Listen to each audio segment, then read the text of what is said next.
eu tive no Mobile World Congress e tinha lá uma empresa, que era um atendimento a cliente, uma startup, que já anunciava lá já que bebia na fonte do OpenAI, né, do ChatGPT. Sim, Então, é uma empresa que foi criada com essa estrutura para fazer o atendimento de uma maneira mais rápida. Então, minha leitura do que você está dizendo aqui para a gente, internet, é que, claro, tem as questões de se preocupar, mas também abre oportunidades. É, um pouco nessa exato. linha da oportunidade, eu também li sobre os engenheiros de prompt, que é o que você um pouco acho que está comentando, né? É o saber conversar, o saber dialogar com a máquina. Então, a partir de agora, eu Sim. preciso ter uma característica de um profissional que sabe dialogar com uma inteligência artificial para poder extrair o melhor disso, né? Você precisa estruturar o processo da conversa, né? Exige pensamento computacional, que não necessariamente você precisa ser programador para ter o pensamento computacional, né? Existe pensamento lógico, algoritmo, mas se você já trabalhou com desenvolvimento de software em algum momento, já estudou computação, facilita, sim, muito. Ah, diretor, eu preciso estudar computação. Calma, meu amigo, né? Não precisa. Você pode estudar um pouco sobre algoritmos, começar a brincar ali, talvez, com Python para dados, isso já vai te dar uma estrutura ali um pouco, saber como as coisas funcionam. Engenheiro de prompt, eu brinco, é um novo surto coletivo. Existe empresa contratando engenheiro de prompt, é fato. Mas quem está contratando engenheiro de prompt são as empresas que estão desenvolvendo as inteligências artificiais, né? Nós temos que passar por um processo de engenharia para construir o prompt, sim, mas ele requer uma combinação de pensamento computacional e de conhecimento da sua própria função, né? Por exemplo, vamos pegar o marketing, que é uma área que eu domino, né? Eu posso usar o ChatGPT para criar um planejamento de marketing. Como que eu crio um bom planejamento de marketing com o ChatGPT? Eu vou colocar ChatGPT, escreva um planejamento de marketing para uma empresa do ramo tal que está desenvolvendo um serviço cuja proposta de valor é tal que faz isso e quer conquistar clientes que determinado segmento, né, que estão nessa função que tem esse tipo de problema. Se você, todos esses componentes que eu coloquei são componentes de uma estrutura de planejamento de marketing, né? Que o ChatGPT ele não tem por default, né? E mesmo que ele tivesse, né?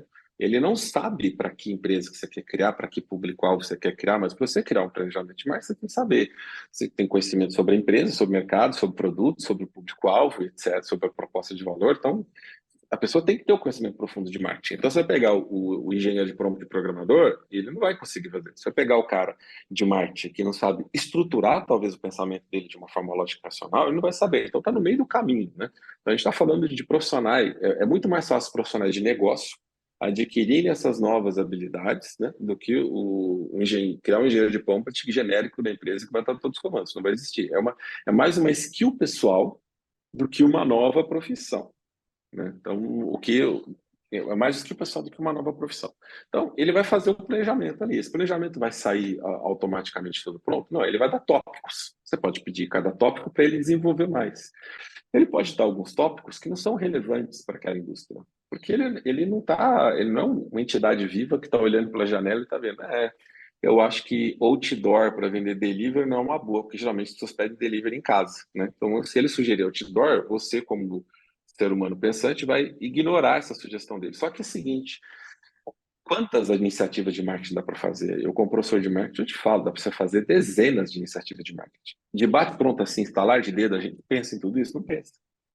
Mas eu falar para o ChatGPT, me faz um planejamento de marketing com 20 diferentes iniciativas que eu possa fazer no meio digital, ele vai cuspir assim, terminou, em segundos. Aí o que eu vou fazer com aquilo? Eu vou pegar aquilo ali, vou eliminar o que não tem sentido, vou acrescentar alguma coisa que já estava na minha cabeça que ele não lembrou, que ele não pensou, E aí depois eu vou pedir para ele detalhar cada um. Ó, aqui você está falando para mim fazer mídia paga, né? Me sugere em que canais eu deveria ter mídia paga, que anúncios eu deveria ter, me sugira títulos de anúncio, me sugira descrições de imagens para esse anúncio, escreva a descrição da imagem no formato que eu possa colocar no Midjourney para ele gerar a imagem, né? Então você vai ali, continuando essa programação, né? E eu sei, por que Ednei, o profissional vai se sujeitar a fazer essa programação, ficar escrevendo um monte de prompts? Porque é mais rápido do que ele ter que criar tudo isso do zero. É mais fácil é muito fácil de esquecer coisas hoje, sabe? Você estuda, por exemplo, lá planejamento de marketing, vai fazer da sua empresa, algum momento você não está fazendo alguma coisa, pedir conselho para alguém fala, você já pensou em fazer tal coisa? Eu falei, cara, não tinha pensado em fazer isso ainda, mas você sabe como fazer. Você estudou marketing, você sabe como fazer, mas você não tinha pensado naquilo, você tinha esquecido. O ChatGPT, se você pedir para ele, grande chance que ele vai te lembrar para isso. E aí você fez o seu planejamento, coloca lá de volta e fala, como você acha que eu posso melhorar esse planejamento? Ele te sugere mais coisas que você não está colocando ali. As sugestões dele são todas boas? De jeito nenhum. Vai ter sugestões idiotas no meio. Quando você pede para ele criar anúncios, todos os anúncios são maravilhosos, não vai ter anúncios idiotas no meio. Aí cabe a pessoa, né, deletar o que não é interessante, acrescentar outras coisas, modificar as coisas que estão existentes ali. E para aí, de novo, quando chegar na parte do anúncio, para ele criar o anúncio, você vai falar de novo. Eu quero criar anúncio para esse tipo de produto, serviço, para esse tipo de mídia, com essa finalidade, para esse tipo de pessoa. Existem uns 12, 13, 14 tópicos que são muito relevantes para criar um planejamento de mídia paga, que você tem que colocar ali no prompt, né? Muitas vezes eu vou criar, eu fui outro dia participar outro dia fazer um exemplo de planejamento, né? Montar uma aula, e eu fiz um prompt com 11 linhas, né? E o primeiro resultado não saiu perfeito. Então, tem esse trabalho, né? Então, o ChatGPT, ele vai fazer coisas já perfeitas para você substituir as pessoas? Não. Ele requer o humano. Agora, uma pessoa sozinha consegue fazer muito mais do que antes.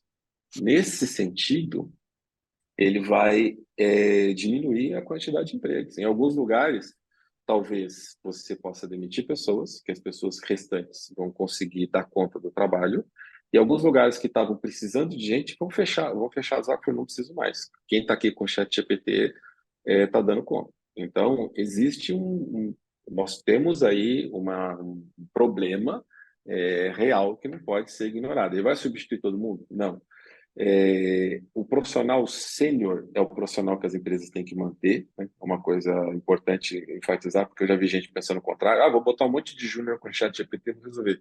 O júnior não sabe dar o comando, porque ele não tem essa estrutura, esse fundamento profundo, né? Não é que o fato dele não conhecer programação, ele não conhece a teoria fundamentada de forma profunda.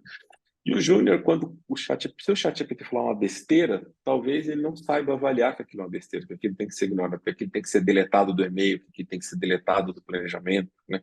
Que aquilo tem que ser deletado do texto.